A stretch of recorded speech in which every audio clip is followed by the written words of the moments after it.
Hürmetli vatandaş leksiyalarımızı davamlaştırıyoruz. Bugünkü sağ 2021 yıl 7. ayının 3. günü endiki leksiya, bu leksiya 2021 yıl 6. ayının 25. günü tayyorlangan idi. Biroq o'tirliqda Rossiya Jungo munosabati o'tirg'i chiqdi. Shu kuni 6. ayının 25. günü nima dedi? Tayvanda turishliq Amerika Qo'shma Shtatlari ish boshqarish o'rnining boshlig'i Greene apandi dediki, buningdan keyin Amerika Qo'shma Shtatlari bilan Jonghua Xalq Jumhuriyati o'rtasida Tayvan masalasiga masala mavjud emas. Şuna ait o xabarga jiddilashib bu xabar qilib qolgan edi vatandosh. Yuqorqi xabarlar qatorida bugun bu xabarni vatandoshlarga yetkazaman. Mavzu mundaq. Birlashgan Davlatlar Tashkiloti kishilik huquq valisi ishxonasi Uyg'uristonga, ya'ni Shinjongga bormasaqmi, Uyg'urlar uchrayotgan ziyonkashlikdan dalil paketini qo'lga tushira olamiz deb ko'rsatdi. Mavzuli xabar 6. ayının 25. günü Amerika ovozdan Xitoy tili programmasi e'lon qilindi. Xabar mundaq boshlanadi. Washington Birlashgan Davlatlar Tashkiloti kishilik huquq ishlari yuqori darajalik valisi Barchilat Michael Barchilat Jungoning qo'shiliq marshi Michel Barchilat Jungoning qo'shilishiga erishalmadi. Amaliy tekshirish elib bora olmasaqmi? Jungoning qo'shilishiga erishalmay, amaliy tekshirish elib bora olmasaqmi?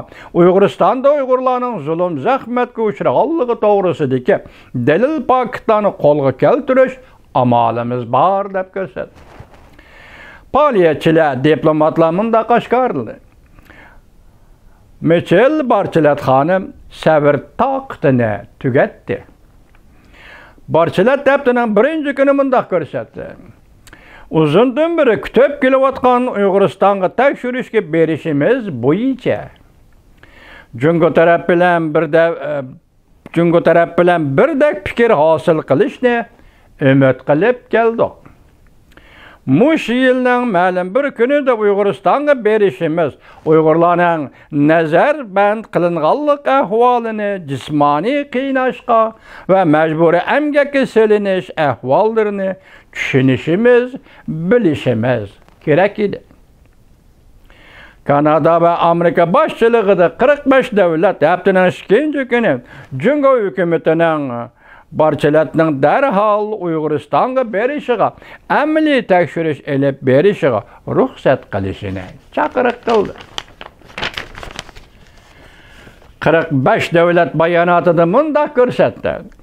Ishonchlik dokladlar isbotladiki, Uyg'uristonda 1 milliondan ortiq kishi qo'lga olinib, nazarband qilinib, hukumat Uyg'urlarni boshqa oz-sonliq millatlarni keng ko'lamda nazorat ostiga oldi.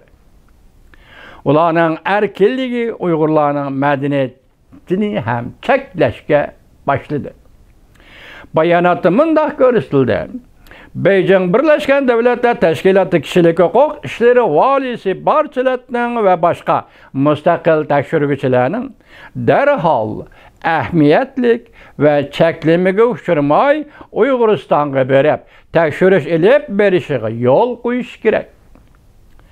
Uyg'urlar va boshqa sonliq millatlarni hukumat xohlagancha qo'lga elishni Beijing hamda to'xtatish kerak. Bu bayonotda Kanada, Avstraliya, Angliya, Fransiya, Germaniya, Italiya, Yaponiya, Ispaniya, Amerika va boshqa davlatlarning qo'llashiga erishgan. Diqqat qildingizmi vatandosh, o'tirda bir islom davlati yo'q. Turkiyada nima deydi ekan? Hukumatlar demdi, soqomalar demdi, nima ish qildigan nimalar bu vatandoshlar? Men bu yerda bir zulm shu savolni qo'yay. Boshqa gaplarni qilsam, ziddiyat paydo qildi deganlik bo'lmasin, nima ish qildigan nimalar sadaqasi? Masalan, men bunday savol qo'ysam, sen o'zingni diniy arbob deding, o'zingni diniy ulamo deding. Sen hozirgacha Uyg'ur masalasini islom dunyosiga elib kirmaysan, nimaga reis bo'lasan, nimaga hukumat bo'lasan ey apandi?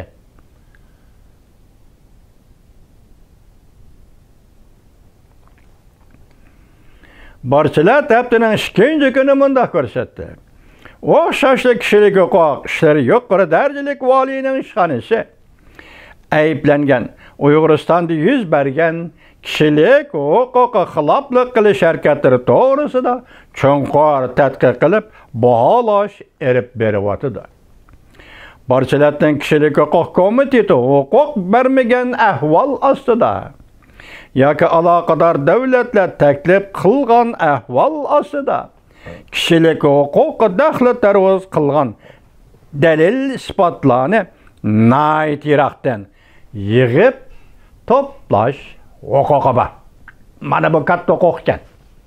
Birlashgan Davlatlar Tashkiloti komiteti men huquq beramda bermamda qo'y. Xitoy mening Uyg'uristonga bir tekshirishimga yo'l qo'yamda qo'ymamda qo'y. Mening yiroqdan material to'plab shu asosda fikr qilish, hukm qilish, qaror chiqarish huquqim bor. Buning nima deysiz, Javlijon bayonotchi apandi? Bu gapga yana nima deysiz, bayonotchi Huachiyin xonim? Sizcha Tashqi ishlar ministri Wang Yi apandi, siz qanday qaraysiz bu gapga? Yaman tarafi shu bo'ldiki, siz endi bu qatam Italiyada echiladigan 20 davlat guruhining tashqi ishlar ministrlari yig'iniga berib qatnashishni rad qildingiz. Buning sababi nima, Wang Yi apandi?